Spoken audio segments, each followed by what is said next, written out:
In this room, we have tremendous expertise, tremendous resources. We want to use those resources to supplement ongoing feasibility studies so that we can answer the questions that we can't answer today. So with that note, I would like to introduce you to our first speaker. Our first speaker is Professor Malcolm Bowman. I met Malcolm about 2 years ago. And Malcolm is distinguished on many bases. He is a world-renowned, eminent physical oceanographer who is a professor at Stony Brook City University. He happens to be from a country down under that isn't the country down under you think about often. He's a New Zealander who's been here for over 35 years.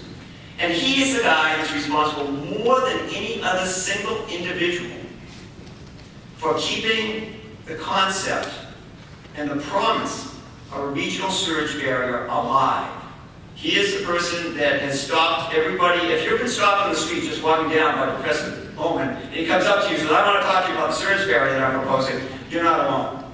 So it's my pleasure to introduce my colleague, my good friend, and my respected scientific resource, my go-to guy, Malcolm Bowman.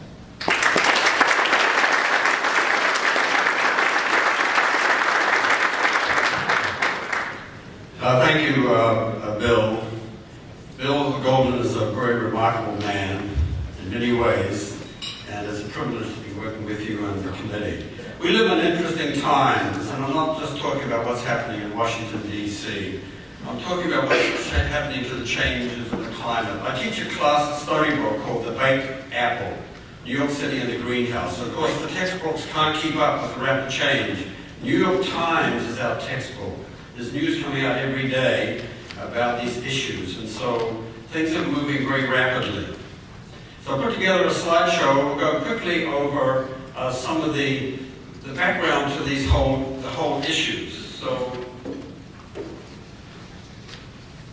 Metro New York, New Jersey, what a great place to live, work, and to play. And we all want to keep it that way.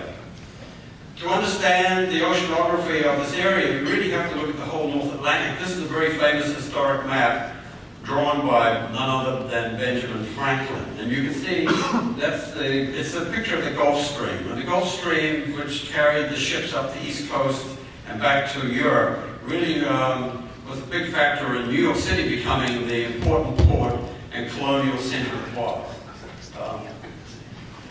New York City, Long Island, we see it's all surrounded by the ocean. I show this picture because it's important to remember that when we're studying storm surges in New York Harbor, we have to look carefully at Long Island Sound because, in fact, during Sandy, you may not know this, there were two surges.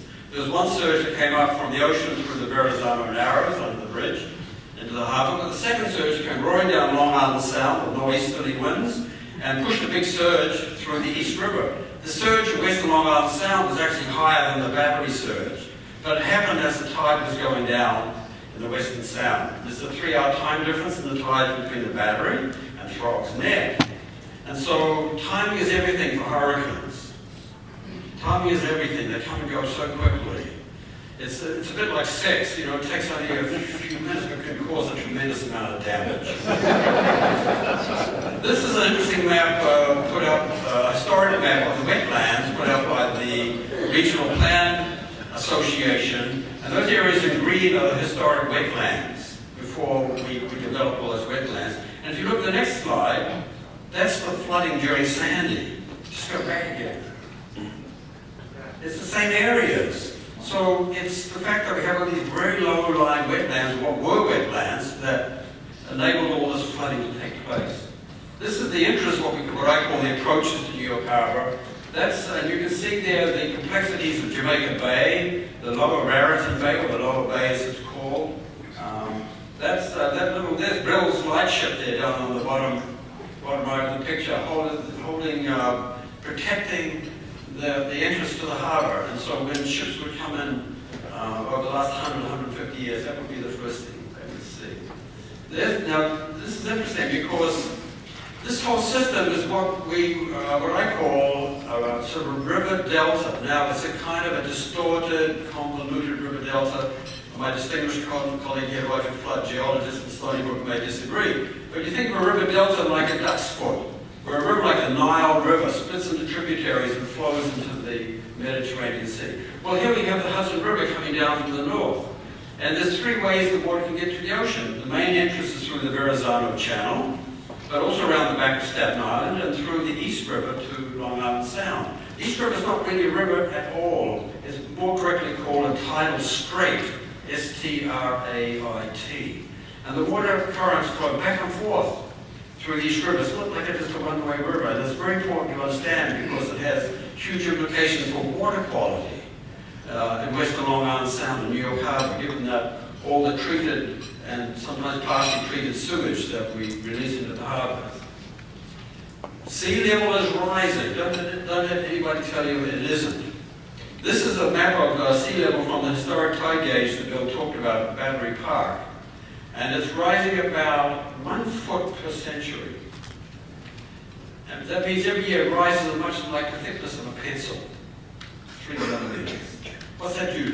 That's not due to post-industrial CO2 release into the atmosphere. This is due to the whole continent readjusting itself after the last ice age. When the ice disappeared 10, 20,000 years ago, the weight was released, the continents buckled and rising, and the East Coast happened to be going down, believe it or not. It's a bit like you bake a loaf of bread, and the crust rises in the middle. But it can actually curl down at the edges. We're on the edge, so we're going down, but it doesn't make any difference. Now, on top of that, we have to think about the future, and this is some of the latest research coming out of the best laboratories in the world. What you see on the left is sea level rise from, say, 1850 up to the present. This part, this little bit here is the advent of satellites. We can measure the height of the sea surface from space by that much, that accurate. And what's the future holding? So this is where climate scientists like Dr. Liu here and from my Stony Brook group are studying. And no one can be sure. No one can be sure exactly. But these are different scenarios. 2.5 feet by 2100, 6 feet, worst case scenario, based on what we do as human society in trying to curtail the release of fossil fuel carbon dioxide into the atmosphere. And the Intergovernmental Panel on Climate Change, which is a worldwide body sponsored by the UN, is looking at these situations. And they look at different scenarios. Business as usual. We don't care about this, we just develop our societies as it is. Worst case scenario, or we're really good people and we reduce it. So that's what creates the uncertainty. New York State declared in February, officially, whatever that means, that sea level rise in this area could be as much as 6 feet. And that will change planning, designs, and so forth. What about global temperature? Well, here, this is a graph of global temperature rise and CO2 superimposed. You can see there's very strong correlation. That goes back to 1880 to 2016. 1880. Okay? The next one is an interesting plot by one of my previous students. This plots carbon dioxide versus human population. Now, they're strongly correlated as well. That's hardly surprising, right? More people, more cars, more houses to heat, more buses and trains to run. So the two go together. So the signal is very clear. The New York Times, as I mentioned earlier, has been following climate change issues very closely. This story came out yesterday. They're following what's happening in Greenland. As you may know, Greenland has an ice cover 1 to 2 miles thick, but it's starting to crack, it's starting to melt, and it's accelerating, and it's becoming rather alarming. So if you go to the Times online yesterday, you can look at this. And so they've been following this issue about Greenland for 7 or 8 years now. This is what's called a moulin. It's a crack in the glaciers on top of Greenland. You can see down here at the bottom here, you get these splits, and there's this terrifying meltwater rushing to the bottom.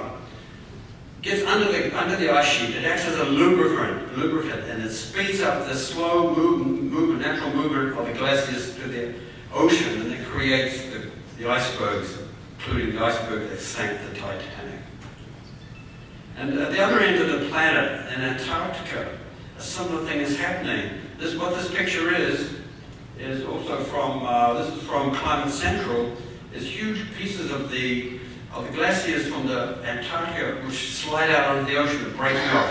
That piece there you see is the size of Manhattan. This is an interesting series of mashups that you saw before the meeting. A mashup is combining Google Maps or Google Earth pictures looking from space with Climate Central, which is a not-for-profit organization based in Princeton, New Jersey, which brings news of climate to the public. You combine those together and you can see what even a 6-foot rise in sea level can do. Hurricanes and destruction is nothing new to this area. These are some pictures taken from the 1938 hurricane, which was called the Long Island Express. And that did a huge amount of damage. It hit through eastern Long Island and continued up to New England. Caused a lot of death and destruction because in those days the weather forecasts were not good and there was no warning of this monster storm. So this created a lot more fatalities in 38 than Sandy, as it turns out. That's gone blank or wrong button. Sandy was a huge storm. It was interesting. It was the largest diameter storm ever recorded by the National Weather Service, over 1,100 miles across. But the interesting thing was, the ironic thing was that before it hit the coast of New Jersey that night on October 29th, 2012, the winds had dropped below the threshold of a hurricane, which is 71 miles an hour of sustained winds. So reluctantly, the National Weather Service downgraded to an extratropical storm with all kinds of legal consequences. So, will this ever happen again? I'm saying, and this is my own point of view, yes it will. I wrote a story in the New York Times just after Katrina in 2005, and I entitled it, New Orleans has just drowned, is New York City next? And believe it or not, the editorial board picked this up, but they said, Mr. Bowman, the title is provocative. You can't talk like this. So they changed the title. They called it A City at Sea. But the bottom line of my story was, it's not a question of if, but when. So that was my sort of prediction. And I sort of became, not because nobody believed it, I sort of became like the prophet Noah in the Bible, who said, there's a big flood coming, we better start building the ark. And of course everybody laughed at old Noah. But it happened 7 years later. So in summary, metropolitan New York is particularly vulnerable to flooding due to its geographic location and low relief. Devastating storm surges are nothing new, but they are expected to increase in intensity, but perhaps not in frequency. Although a Category 3 or 4 hurricane is highly unlikely at our latitude, we must be prepared for the worst. Sea level is slow, but insidious, expected to accelerate. New York State has declared an official sea level rise of up to 6 feet by 2100. Storm surges, sea level rise, and astronomical high tides are additive. What does that mean? Well, when Sandy hit New Jersey, New York, the timing was impeccable, if that's the right word. It hit at high tide. And the moon was full that night. So it was what we call a spring tide, it was extra high. And then you had the giant waves, 30-foot waves out in the ocean. So all that added up, and that's why this flooding was so terrible. If Sandy had to happen 6 hours earlier or 6 hours later at low tide, the flooding would have been nothing like we observed. Sorry, there's one more. New York Harbor's unique configuration makes it amenable to cost-effective protective measures to protect the region from nature's worst attacks for at least 100 years. Whenever I talk with people about these issues, I always say, well, what's our time horizon? Are we talking about the next election cycle? Are we talking about the next 10 years? Are we talking about our careers, our lifetimes? The Storm Surge Working Group has picked a time horizon, rather arbitrarily, you might say, of 100 to 150 years. And so we're concerned about the long term, well beyond our own lifetimes, but we're concerned about our children and grandchildren and the future of the city. So that's our time horizon today to keep in mind. And just, I love this old historic maps. This is just a colonial map I found of New York Harbor. And our Storm Surge group now has a website. Is Dan Gutman here? No. Dan's our webmaster. I just want to acknowledge that. And that's my talk. Thank you very much.